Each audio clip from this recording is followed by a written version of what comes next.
Halleluja. Hæ. En jákvæðni skiptir máli og ég get alveg sagt ykkur það að jákvæðni kemur, hún kannski stundum eðlilegri eða kemur svona meira sjálfum sér hjá mörgum en ekkert hjá öllum og öll okkar þurfum samt að velja hana. Við veljum lífsviðhorfið, við veljum brosið okkar, við veljum hvað afstöðu við höfum til lífsins, við veljum hvað afstöðu við höfum til kringumstæðna. Því að það mörg tækifæri til að láta það trufla okkur, en svona það bara.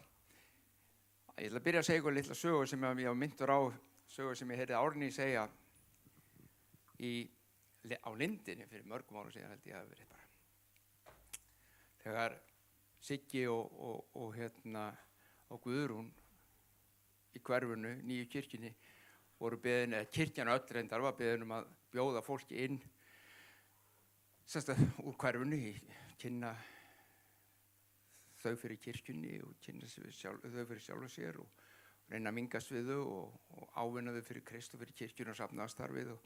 Þannig að öll kirkjan var í því að bjóða nágrönnum sínum í mat. Og þegar nágrönnir kom að setjast við borðið þá voru börnin náttúrulega Sigga og Guðrúna líka með og Siggi segir, vilt þú ekki bara biðja? Segir hann við litlu dóttur sína, vilt þú ekki bara þakka Guði fyrir matinn? Og ég kann ekki að biðja, segir hann, hvað er ég að biðja? Ég kann það ekki. Og mamma og Sigga segir, þetta er alltaf leið, segðu bara það sem þú heyrir pabba og mömmu segja. Góðu Guð, á hverju óskopinu bjóða þessu fólki í mat?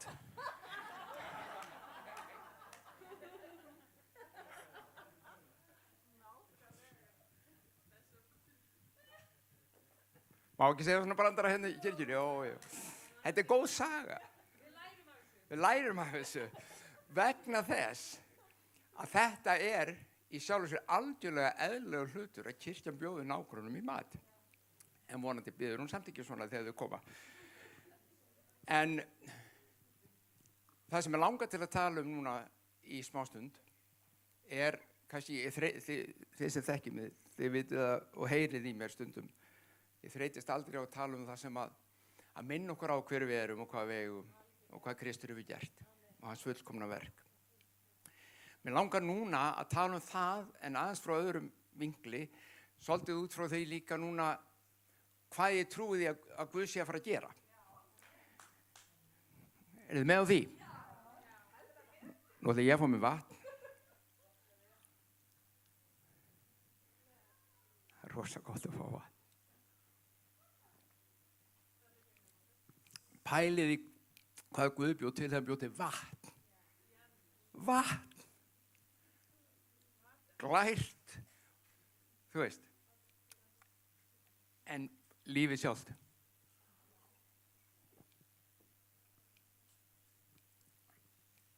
Fyrir mörgum árum síðan, það hefur verið svona kringum 1978 til 9, já 1978 til 80 var það alveg, 77 til 80, byrjaði 77 ef ég man rétt. Þá, já, það var sem voru rétt að fæðast þá. Svona babies. Já, það er ekkert svo langt síðan, en mér finnst það allavega ekki. En þá var ég einmitt bara svona rétt rúmlega tvítugur, eða tvítugt, rétt rúmlega tvítugur. Pælið því maður.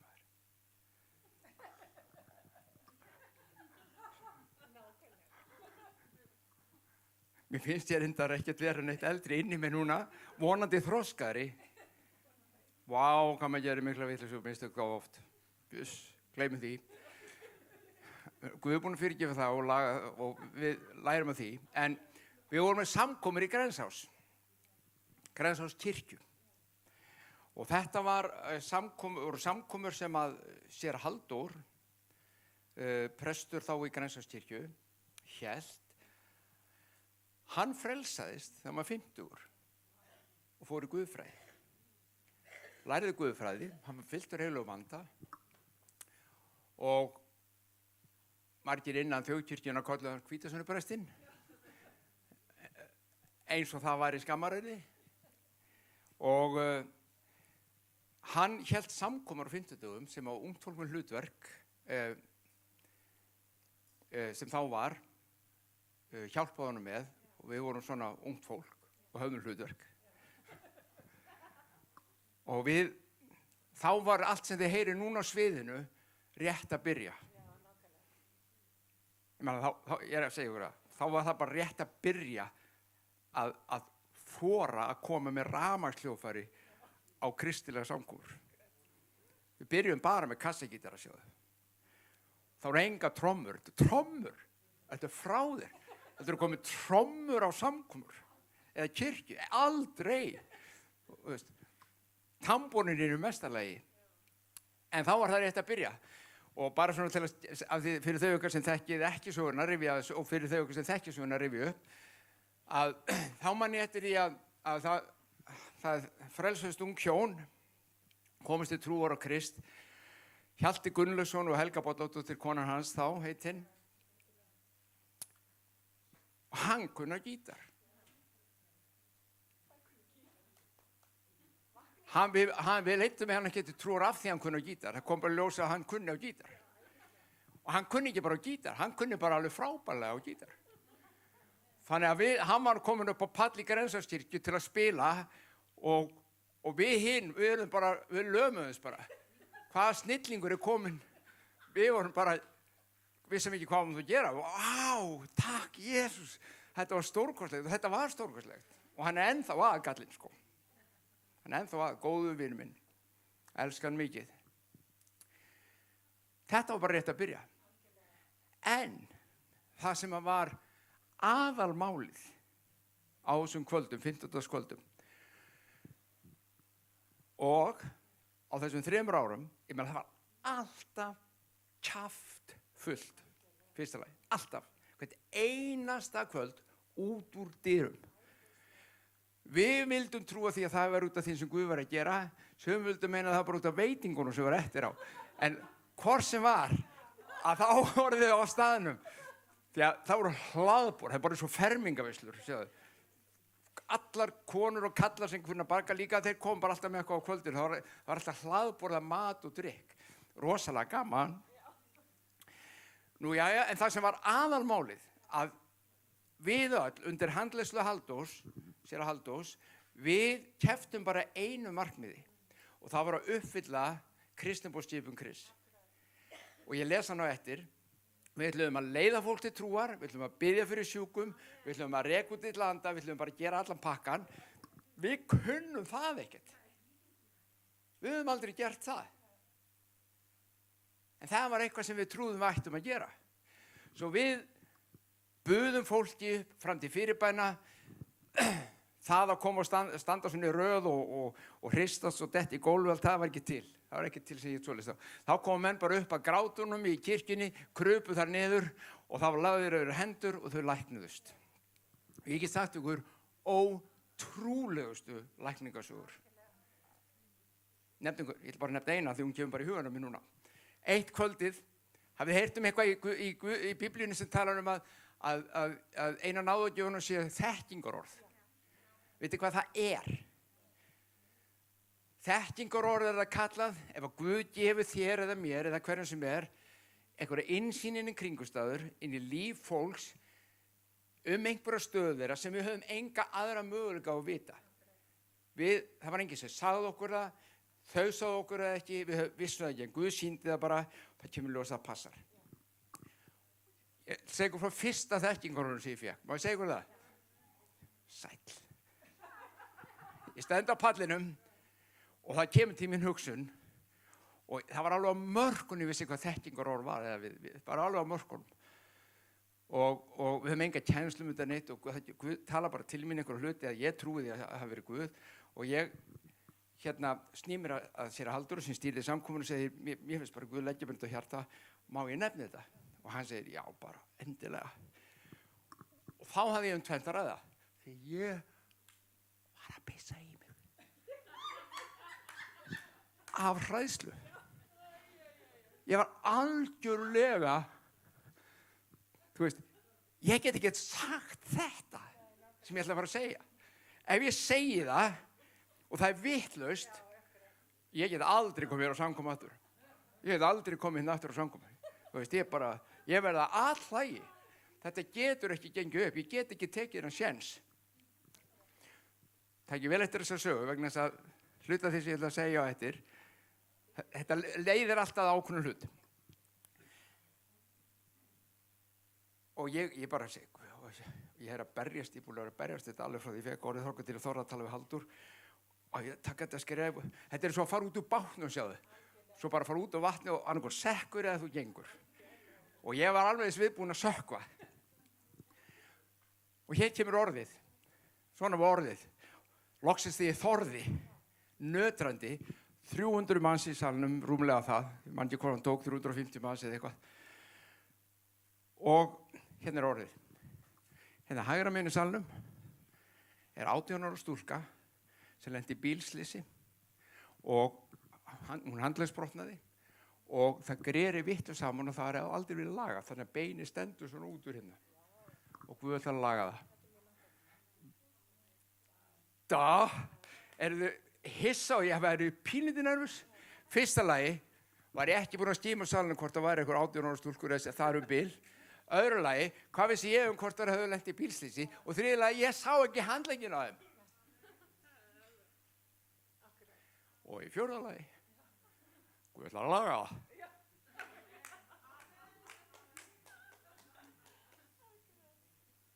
Og vitið hvað, hún kom.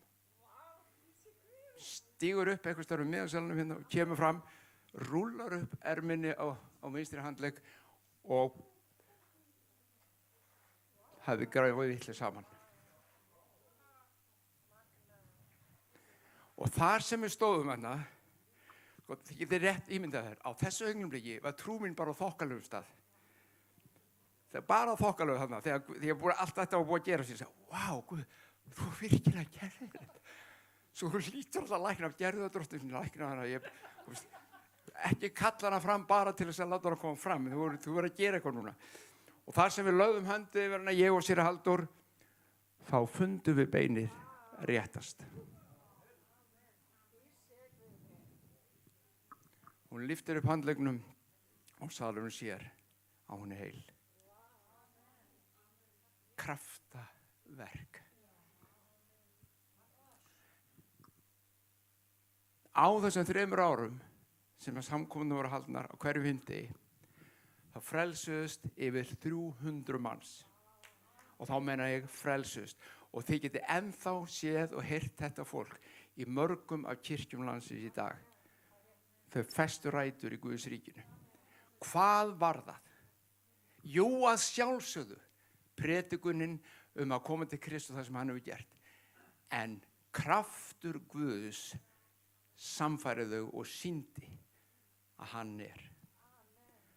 Þau fengu mörg hver lækningu, mörg hver snertingu og eins og ég segi, ég get satt ykkur fullt af svona sögum. Og pabbi minn sem var prestur í þjóðkirkjunni, hann stod fullt af góðum vinum að sjálfsögðu þar. Hann fendi þig. Hann fylgdist náttúrulega með þessu líka. Og einn af hans góðum minn, einn af framamönnum í kirkjunni og hann segir við pappa, því að sögurnar breytist út að Guð væri að gera svona kraftaverk. Og þá segir þessi virti prestur við pappa minn og hlusti vel á séra Lárus, sem var pappa minn. Ef þetta er satt, þá eru við bara saltstöflar.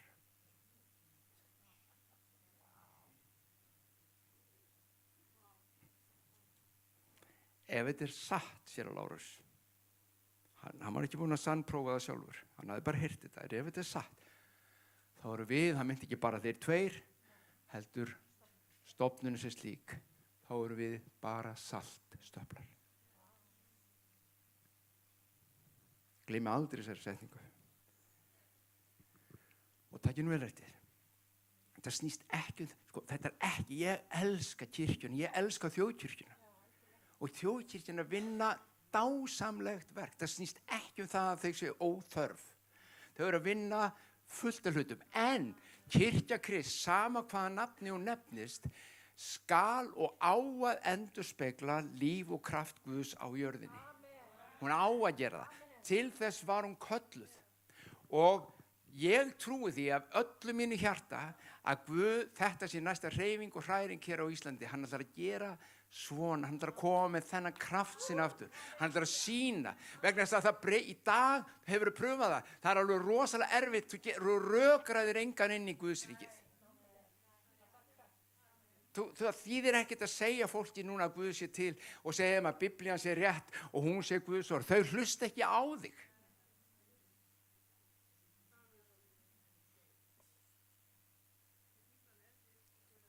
Já, en fólk hefur fjarlægst, Guðsjáðu. Þjóðfélagið heild hefur fjarlægst og það eru svona, já, trúin er einhvað sem er ljótt og er ekki en ofbeldi og stjórnunartæki og Guðs orð sem slíkt. Og þetta sjáum við allstaðar og þess vegna það sem hins vegar þau geta ekki talað á móti er þegar Guð gerir eitthvað sem að geta ekki útskýrt á annan hátt. Þau geta ekki talað á móti því. Það er ekki hægt.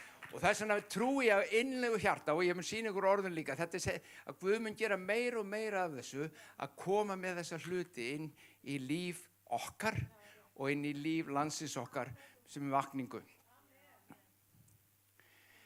Þegar Jesús var skírður í Jóhannes 1:29 segir til 34 að þið munið hvernig það var, hann var skírður og himnarnir og það segir í Jóhannesi og heilagur andi kom yfir hann í líki dúfu, eins og dúfa og dvaldi með honum. Ímyndið ykkur hefði verið að skíra Jesú og það kemur bara svona dúfa, fugl og sest bara á hann. Í Mattheus og Lúkas segir að himnarnir opnuðust og dúfan kom og heilagur andi kom. Nú er það spurningin við þig og mig.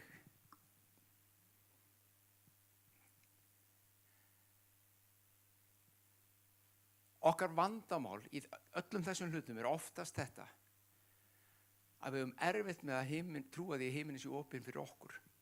Við höfum erfitt með að trúa því að okkar bænir geti farið í gegn og náði í svona hluti. Við höfum erfitt með að vita hvað við eigum með að segja. Við biðjum oft ég hef heyrt það mörgum sinnum, Guð gefðu okkur opinn himinn, Guð gefðu mér opinn himinn, en byrju, af hverju erum við biðjum það? Hvenær lokaði hann himninum?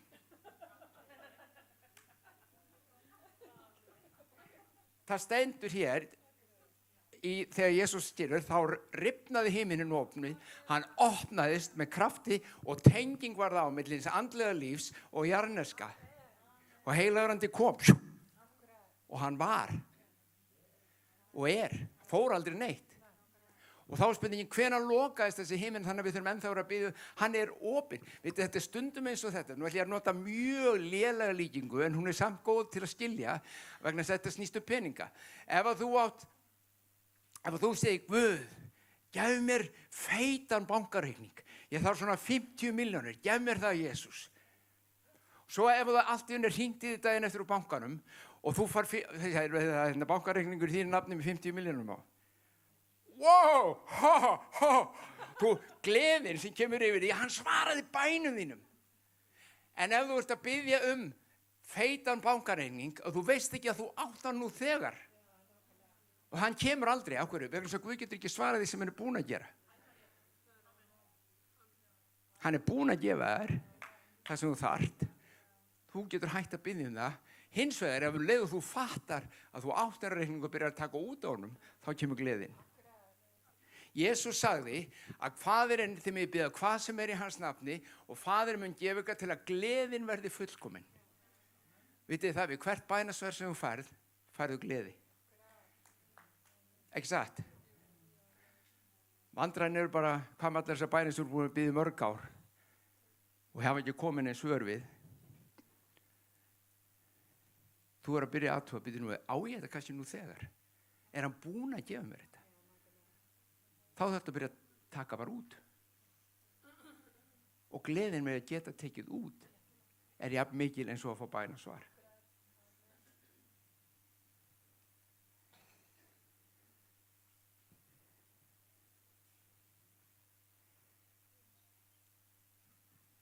Guðs orð, Guðs ríki er ekki bara Guðs orð predikað. Guðsorð predikað mikilvægt. Svo sannarlega það mikilvægt. Þó ég sé ekki þeim hóp eins og sumar kirkjur að Guð geti ekki læknað fyrir en eftir predikun. Það til svona söfnin. Guð læknar aldrei fyrir en eftir predikun. Ok. Hann læknar þegar hann vill. Og hann læknar þegar við trúum honum og treystum honum. Þegar Jesús var að gangi með lærisveinum hópa fólki og hann bara á röltinu, hann búinn að vera að þjóna og að þjóna og hann að færa sem stað og það kemur kona minni sem búinn að vera lasin í mörg ár, 12 ár. Hún lasin og hún snerti klæðafaldinans, snerti kubblinans bara rétt aðeins svona og hann stoppar. Hver snerti mig? Hver snerti mig? Hún sagði ekki neitt. Hún sagði ekki Jesús læknaði mig, hún bara snerti hann. Og lærisveinarnir byrju hvað það segja, hann var ekki snertið. Það er fullt af fólki hérna, allir að snerta þig. Já, nei, ég fann þegar hún snerti mig. Ég fann að hún sótti til mín lækninguna. Hún með trú sinni þá snert hún og tók það sem ég átti. Hann þurfti ekki að biðja fyrir henni, hann þurfti ekki að segja í Jesú nafni.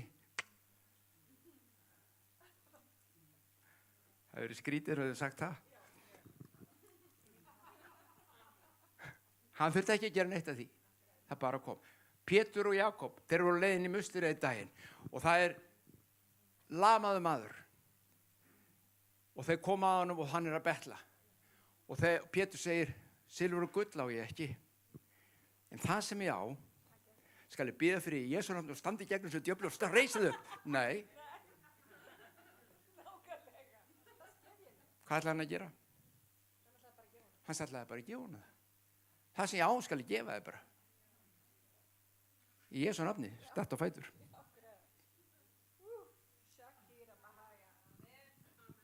Það er engin munur á þér og mér og Pétri og Jakobi. Það er að segja í hinu mannlega. Þeir voru bara menn. Það er meiri sér þannig, muniði, að skugginn á þeim læknaði fólk. Þeir eru bara á röltinu. Skugginn féll á sjúka og þeir læknuðust.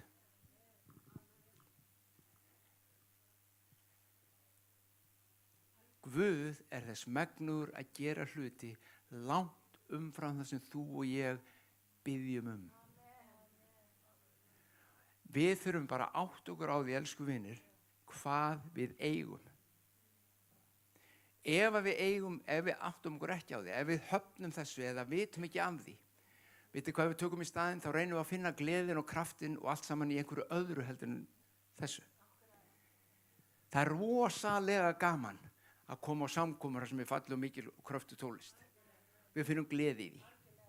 Það er rosalega gaman að hitta aðra trúaða vini og vera með þeim. Við finnum gleði í því. Rosalega gaman að borða saman. Við finnum gleði í því. Sumum finnst jafnvel meira sér gaman að biðja saman. Öðrum ekki. En með öðrum orðum, ef þú ekki færð, ef þú ekki sérð bænasvörin þín koma sem veita þér gleðina, þá leitar gleðina annar staðar og veitir hvað er þá? Þá er hættanum förum út í formið. Formið tekur yfir kraftin. Og Biblían segir að slíkur hópur fólks er með yfirsýn guðhræðslunnar, hann er hafnar kraftinnar. Hefur á sér yfirsýn, lítur vel út, hljómar eins og hið sanna trúaða, en það vantar allan kraft. Og við viljum ekki vera það fólk sem hefur á sér alls konar fallega hluti en engan kraft. Krafturinn er sá sem breytir lífi fólk. Krafturinn setur fólk frjáls. Kraftur heilags anda setur fólk frjáls. Ekki minn kraftur, ekki þinn, heldur sem í þér er, sem er heilagur andi. Biblían segir líka í Rómarbréfinu að Guðs ríki er ekki matur og drykkur, heldur hvað? Réttlæti, friður og fögnuður í heilugum anda. Takk eftir, hvað er Guðs ríkið? Viltu vera í Guðs ríkinu? Ertu í Guðs ríkinu? fögnuður, gleði, friður í Guðsríkið er fögnuður, gleði, friður í heilugum anda. Guðsríkið er í heilugum anda.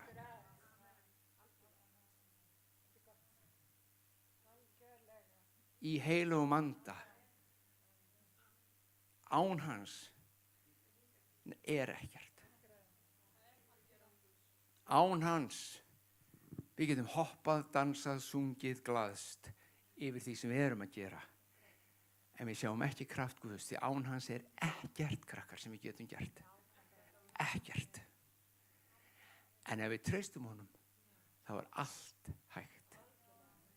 Það var hans kraftur sem breytti þínu hjarta. Það var hans kraftur sem læknaði þig. Það var hans kraftur sem snerti mig og læknaði mig. Það er kraftur Guðs. Vilt hann? Þú átt hann.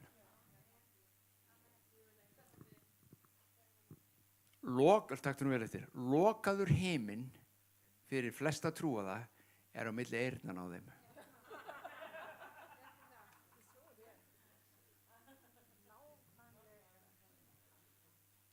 Lokaður himinn fyrir flesta okkur trúuðu er í kollinum.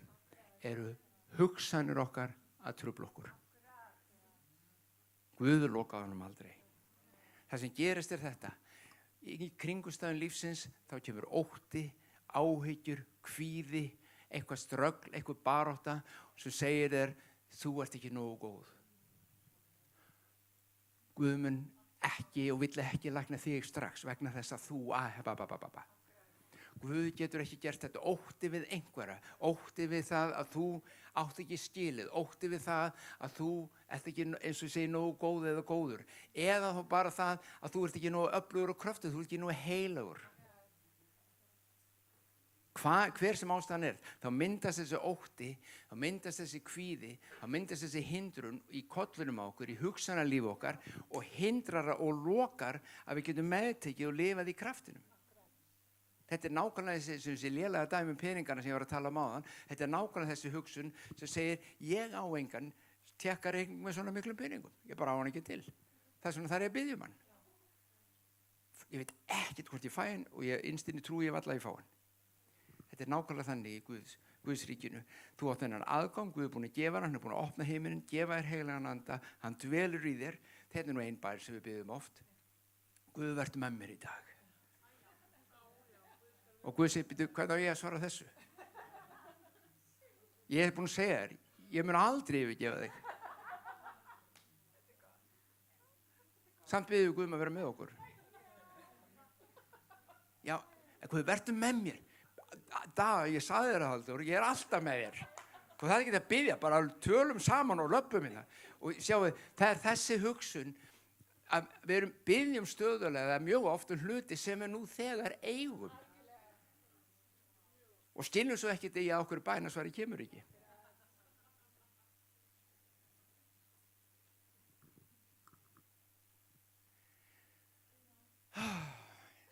Mitt hjarta er bara eitt. Bara þetta. Guð gefðu okkur öllum sem þín börn erum, öllum okkur hér og Guðs fólkin okkar hér á landinu, að við mættum sjá betur og betur hver við erum og hvað við eigum. Hvaða er sem hann hefur gert fyrir náð sína, úthelling heilags andi í líf okkar og hvers konar líf það er og aðgangur sem hann hefur gefið okkur. Þegar við skiljum það, eða eftir sem við skiljum það betur, því djarfari verðum við að stíga út og taka út af reikningnum.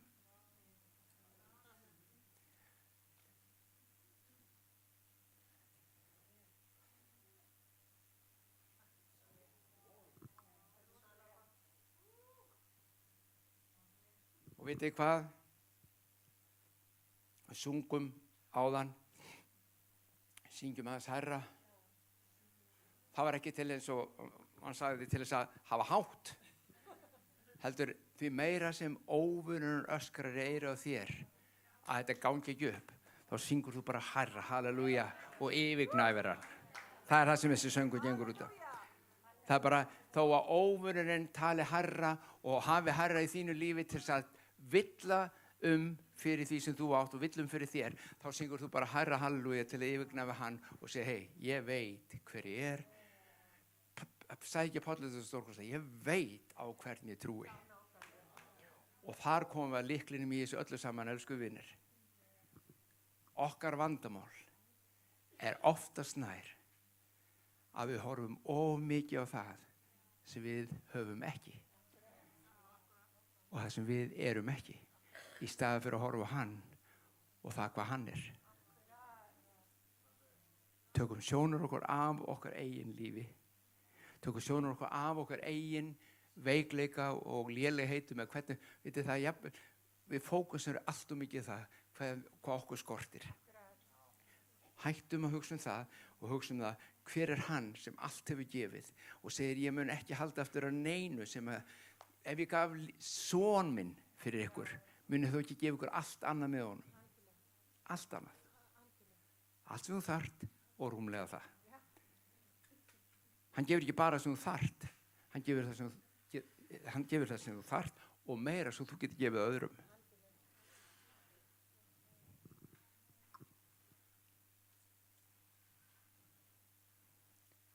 Þetta er það sem ég þrá að við sjáum. Ég þarf að sjá þetta meira og betur. Þú þarft að sjá það, við öll þurfum að sjá það. Hætt að horfa á okkur sjálf og hvað okkur skortir. Horfum á hann og hvað hann er og hvað hann hefur gert. Og trúin, það eina sem þú þarft er þessi einfalda trú. Vitið að Biblían talar um eina baráttu sem við höfum að berjast fyrir. Það er trúarinn að góða barátta. Það er baráttu sem þú og ég höfum að berjast. Við erum alltaf að berjast í allir annari baráttu sem hann er búinn að taka. Við þurfum það ekki. Við þurfum bara að varðveita okkar trú og berjast trúarinn að góðu baráttu. Þegar einhverjum er að stela trúnu hjartaðinu, þá segir stopp, hinga og gillinga, ég veit hvernig ég trúi, ég veit hvað ég á, ég veit hver ég er. Ég læt ekki taka frá mér sannleikann. Trúin er ekki áunnin með erfiði og stríði. Þú rembist ekki svo rjúpa með staurinn þangað til þú eru blárið framann til að fá trú. Mælir trúar er þér gefin nú þegar. Þú þarft að virkjun láta hana vaxa og dafna. Þú þarft bara að treysta. Trú er ekkert annað en traust. Ég treysti þessum Jesú sem hefur gert allt fyrir mig. Ég treysti þessum Jesú sem gaf mér allt í lífinu. Ég treysti þessum Jesú til að gera allt sem þarf að gera í mínu lífi, í fjölskyldunum minni, í kringum mig og ég geti þjónað öðrum. Ég hef trú á því og ég hef heyrt það frá Sibbu og alla og öðrum mér í kirkjunni. Ég hef heyrt það. Þau vilja að þessi söfnuður sem að tegi sig út til þjóðfélagsins, tegi sig út til samfélagsins, tegi sig út til þeirra sem hér er í kring, en ekki bara fyrir okkur í kósiklúbb að vera. Það er mjög auðvelt að lenda í kósiklúbb í kirkju. Það er mjög auðvelt. Og svo lokast kósiklúbburinn og þeir sem koma eftir það, þeir finna sig aldrei í kirkjunni. Þeir eru ekki hluti af kósiklúbbnum. Þetta er mjög algengt. Þetta er ekki eitthvað sem ég veit að þau vilja þetta ekki. Þau vilja alveg hafa kósiklúbb A. Marga. Fullt af kósiklúbbum. Og ná til landsins okkar.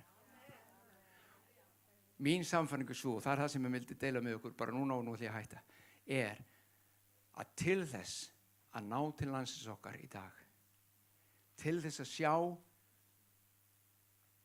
við skulum bara kalla það vakningu. Ég veit ekki hvort stundum er mér illa við þetta orð vakning. Vakning byrjar innan með okkur. Vakning þýðir eitthvað var vakandi og sofnað og þarf að vakna aftur. Og kirkjan þarf að vakna. Við þurfum að vakna. En segjum bara snerting Guðs við landið okkar. Hann sýnir sig máttugan fyrir landið okkar. Við vitum að milla.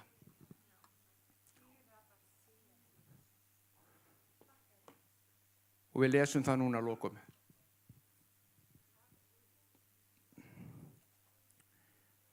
Það sem þetta snýst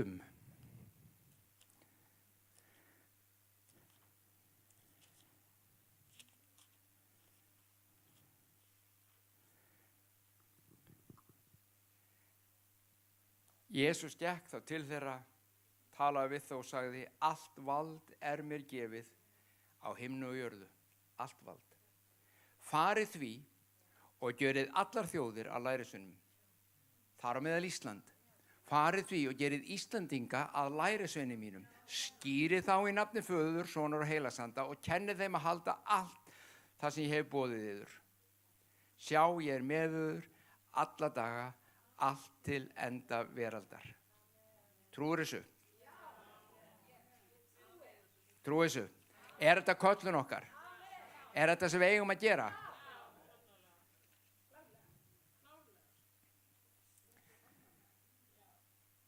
Svona endaði Mattheus, svona endar Markús. Farið út allan heim og prediki fagnarindi öllu mannkyni. Sá sem trúir og skýrist mun hólpinn verða, sá sem ekki trúir mun fyrirdæmdur verða, en þessi tákn munu fylgja þeim trúa. Í mínu nafni munu þeir reka út illa anda, tala nýjum tungum, taka upp höggorma og þeir drekki eitthvað banvænt, munu þeim ekki verða meint af. Og yfir sjúka munu þeir leggja hendur og þeir verða heilir.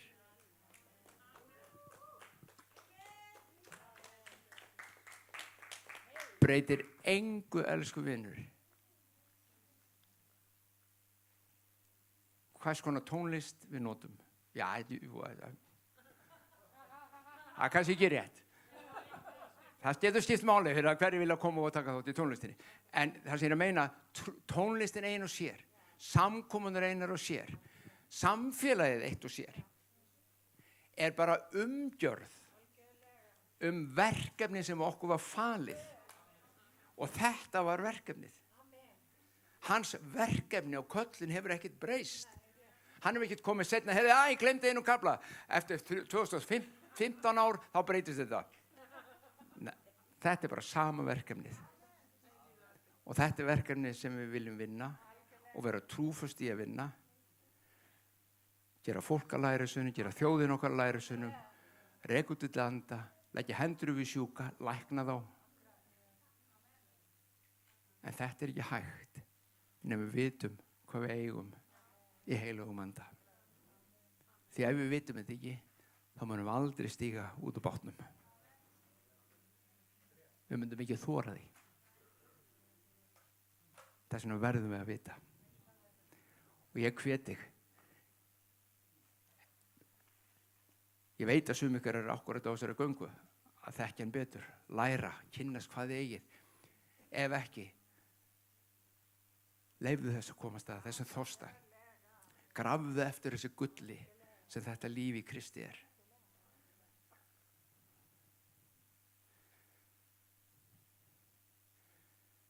Maðurinn sem faldi perluna á akrunum og menn fóru að leita.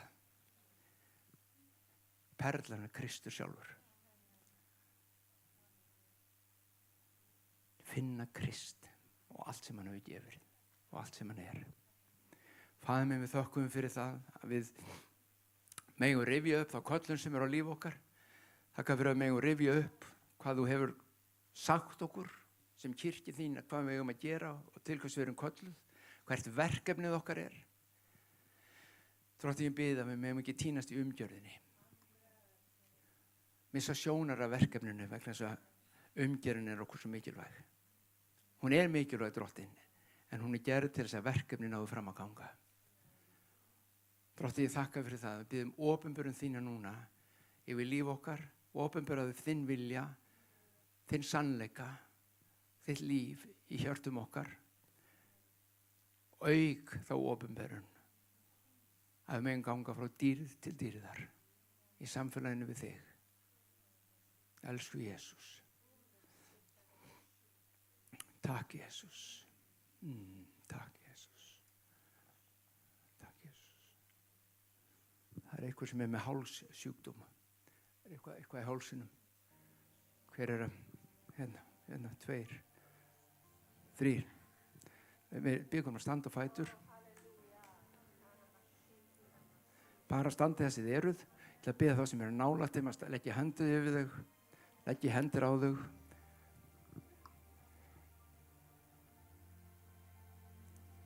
Faðir minn, þakka fyrir það í Jesú nafni að þá getum við kallað lækningu þinn yfir.